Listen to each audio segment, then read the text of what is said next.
back with another video for you guys today. This is going to be a Mort video.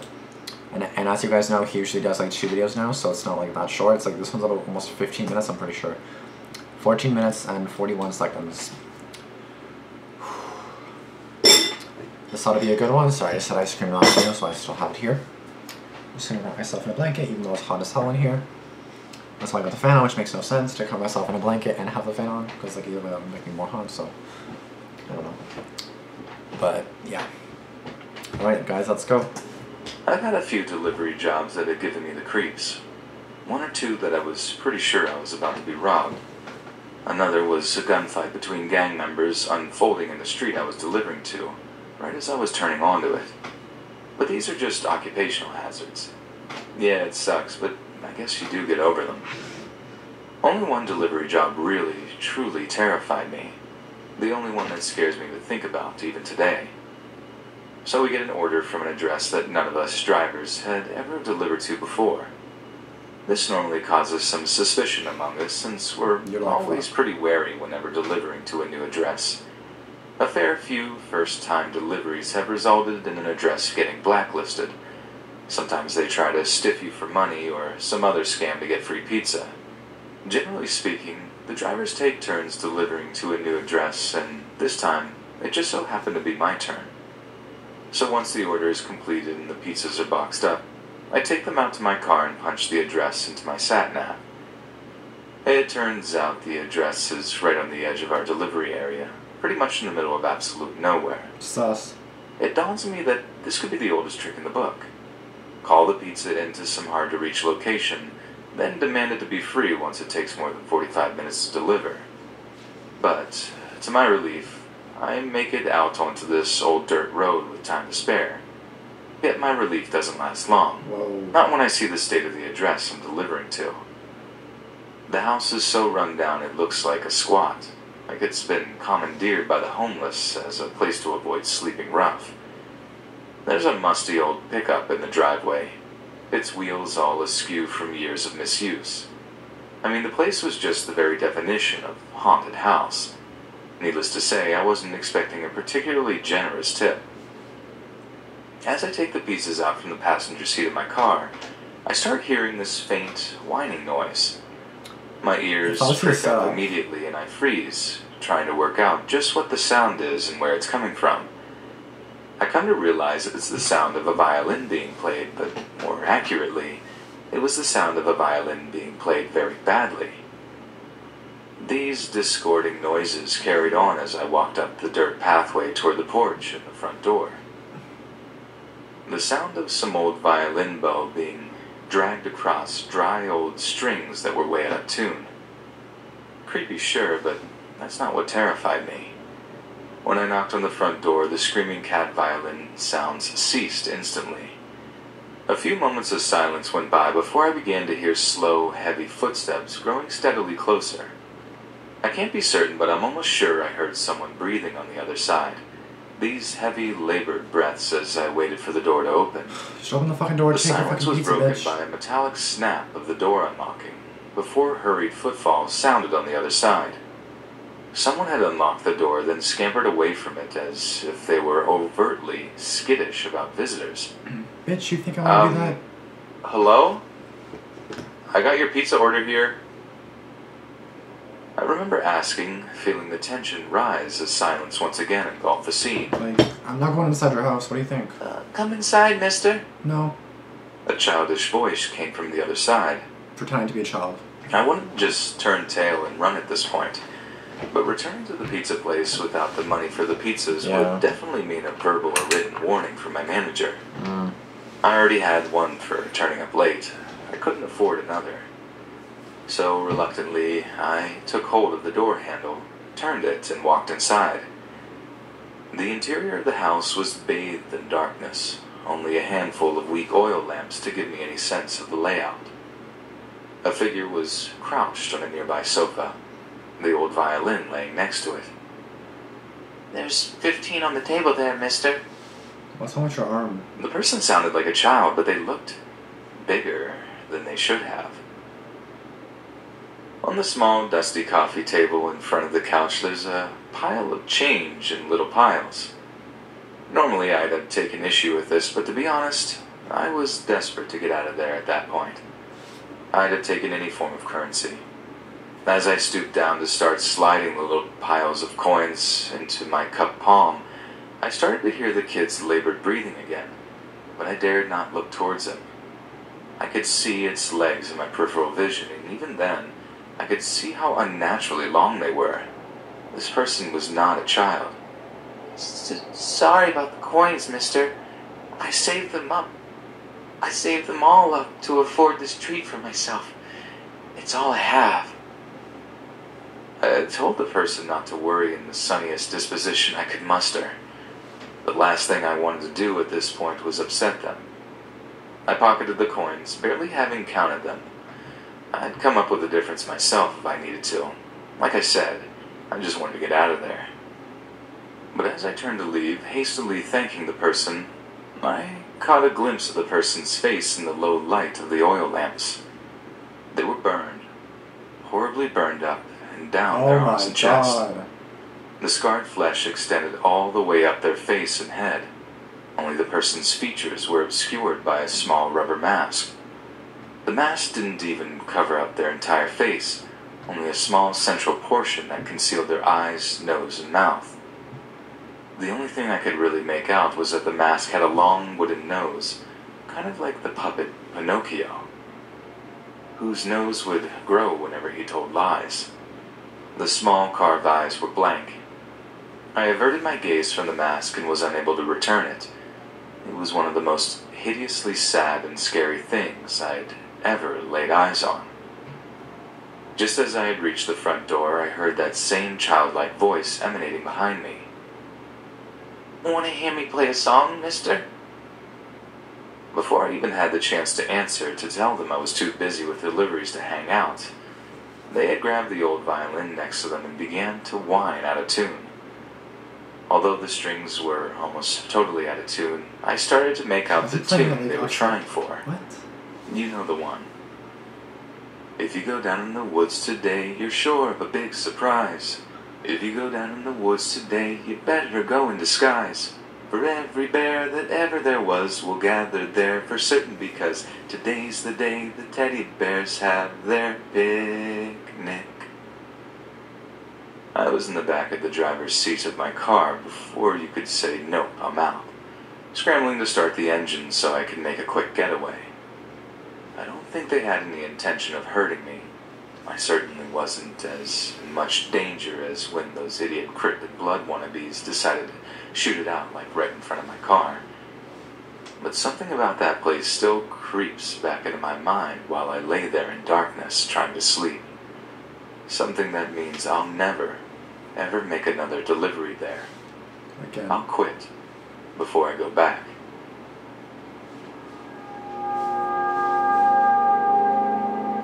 I'm ashamed to say it, but it needs to be said. I screwed up on my job and a man died because of it. Didn't I text you?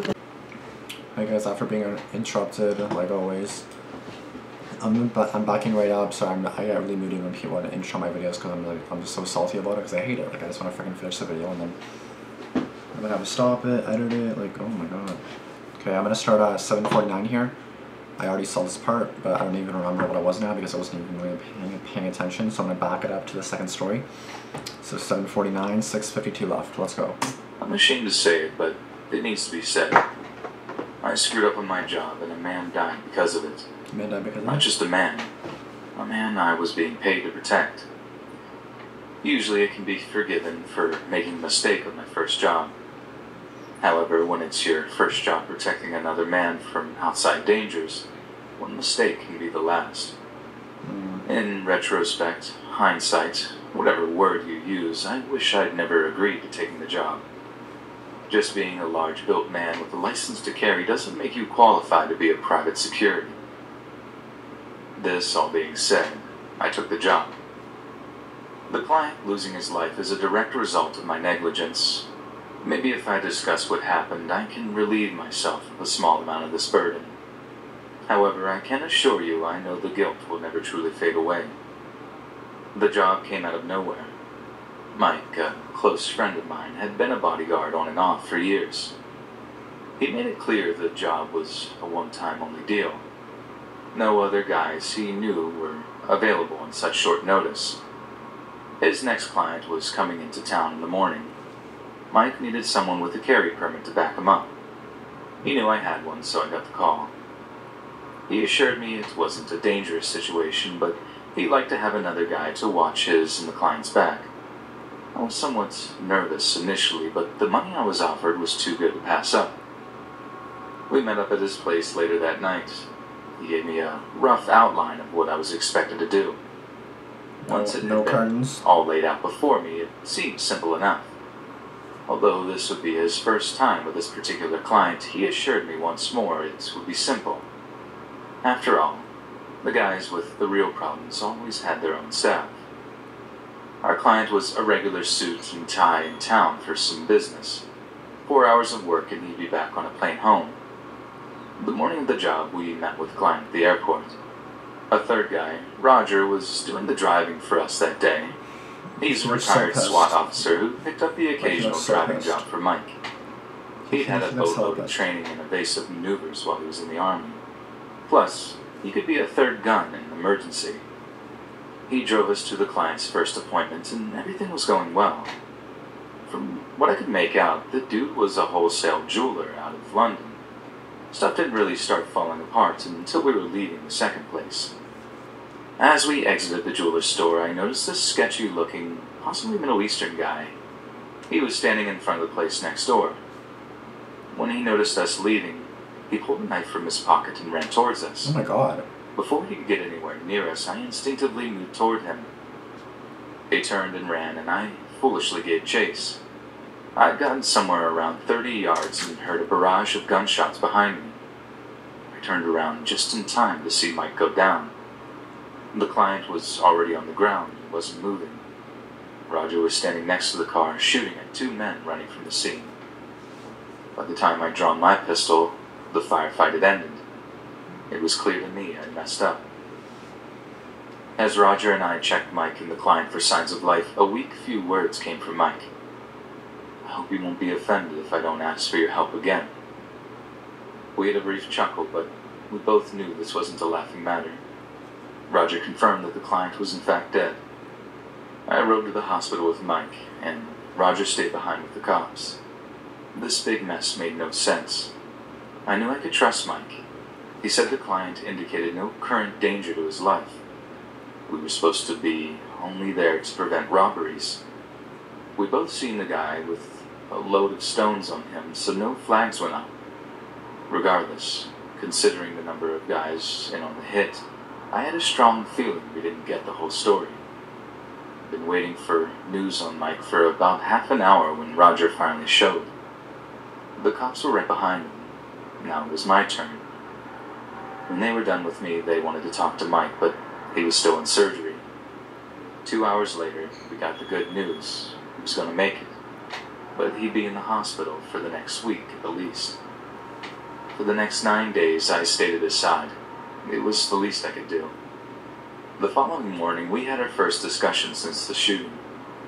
"You do realize the guy with the blade was a decoy, right?" It became pretty obvious once I heard you all yell at me to come back. Yeah. Listen, don't feel guilty. It's not your fault. I've fallen for dumber things than that. We continued our talk for a while until Mike fell asleep. No matter what he said, though, I'd always feel bad. A man lost his life, after all. The detectives showed up later that day and pumped him for any new info, but Mike had none. Mike was released 8 days later. Neither of us heard anything new until Roger called Mike 5 days later with some inside information he'd gotten from one of his pals. The client had been far from honest with us. He had hired us because he was involved in a deal with some men in which he screwed them out of $100,000. They had made it known if he was to return to the States, he'd be whacked. If Mike would have known this beforehand, he wouldn't have taken the job. That's likely why the dirtbag kept it quiet. Somehow this bit of info had made it past the background check. Nonetheless, even a crook doesn't deserve to be sprayed with bullets on a public street. We were only hearing it from their side. It could have all been a huge misunderstanding. After my anger cooled, it became obvious to me that I was just deflecting my feelings onto the client. Thief or not, I was responsible for the safety of the man. Not only had my mistake gotten him killed, a very good friend of mine almost did too. When Mike's back in fighting shape, I'm sure he'll return to security work, albeit in a slightly more careful manner. I'm just glad he's still kicking. I hope he gets someone in the future far more competent than myself. When it comes to me, I think I'll stick to construction. It appears to be a whole lot safer.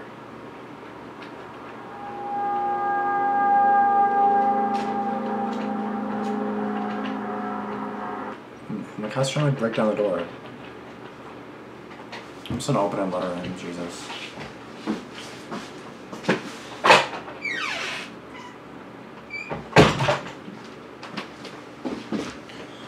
But yeah, I mean, like, in a way, it's kind of your fault, but not really, because, like, I mean, you got fooled. Like, it was obviously a setup. They wanted you to go out so they could obviously attack the guy.